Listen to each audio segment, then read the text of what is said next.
US fi Israa'el gurraan ala 28 2026 ganama Iraan irratti haleellaa banani. Pirezidaantiin US Donald Trump haleellaa kana haleellaa guddicha jechuun humnoonni mootummaa Iraan hidhannoo isaanii akka lafa kaa'an waamicha godhani. Sana dursee ministeerri ittisa Israa'el haleellaan ishee irratti banamuun dura dursitee of ittisuuf haleellaa bante jedhani. Dho'iinsi biyyattii keessatti bakka hedduutti dhaga'ame. Kun dursisa Iraan irratti godhamaa turee fi mariin sagantaa nukleeraa Iraan irratti godhamaa ture torbanoota booda. Gabaabumatti akka sa'aatii Teheraanitti ganama sa'a 3:00 miidiyaan Iraan magaalaa guddoo biyyattii keessatti dho'iinsi dhaga'amu gabaase. Suuronni mul'atan aarri magaalattii keessa Addabaabaayii Jumuurii fi Hasan Haad jedhamanitti mul'ate. Dho'iinsi magaalota biyyattii kaan hedduu keessattis dhaga'amu gabaafame. Magaalota akka Isfahaanaa, Qoom, Karaajii fi Kermanaasha jedhaman keessatti miidhamni hangamii akka ga'e wayita kanatti hin beekamu.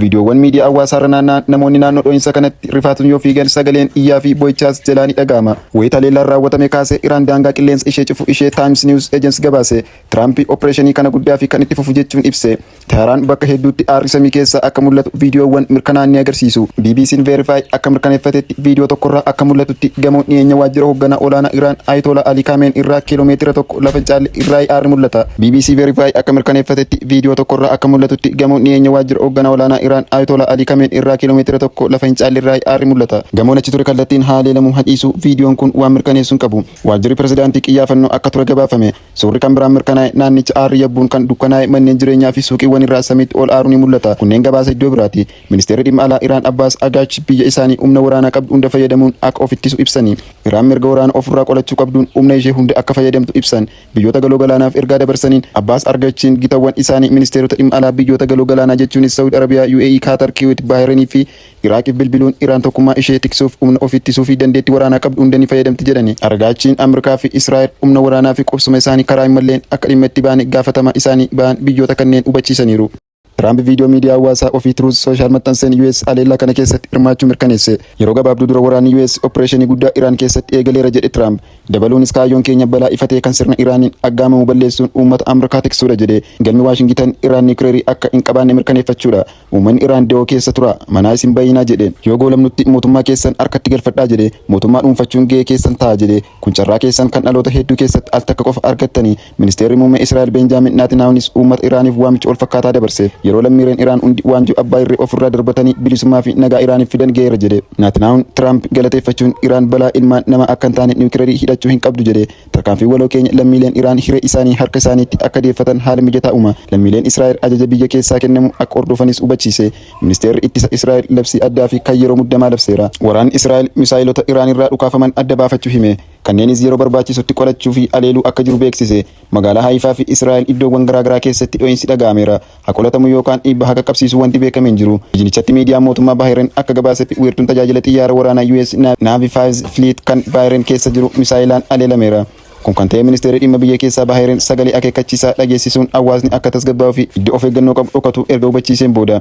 Ministeerri ittisa Qaataar haleellaa biyyattii keessatti raawwatame hunda milkiin qolachuu ibseera. Magaalaa Duwaa keessatti dho'iinsi dhaga'amaa turu miidiyaaleen mootummaa gabaasanii. Qaataar biyya bahaa giddu galeessaa buufanni waraanaa guddaan Ameerikaa keessa jirudha. Buufanni kun AIUD Base jedhama. United Arab Emirates gama isheetiin haleellaa Iraan ishee irratti raawwatte balaaleffatte. Haleellaa qilleensaa irratti raawwatameen namni tokko caccabaa meeshaa waraanaan na jala ajjeefame jette. Misaayilota gara isheetti furguggufaman hedduu qolachuu himte.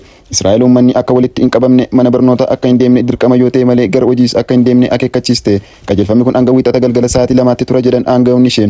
Daangaa qilleensa Israa'el cufameera. Xiyyaaronni siviilii socho'uu hin danda'an akka miidiyaan Israa'el gabaasetti.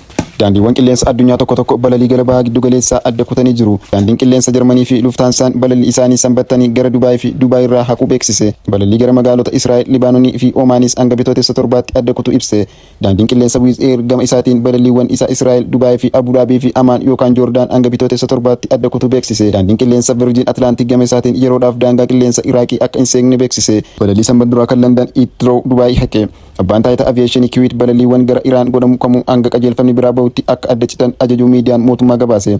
Iraaqii fi Joordaan daangaa qilleensa isaanii cufanii jiru. UN gariin fi yeroo murtaa'eef balalii akka cuftu miidiyaan mootummaa hime.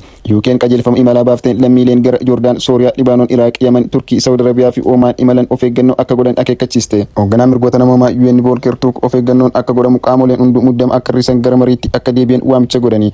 Waraana Iraan keessatti ganama kana eegalee Ameerikaa fi Israa'el geggeeffamaa jiruu fi tarkaanfii haaloo bahinsaa Iraan nan balaaleffadha jette.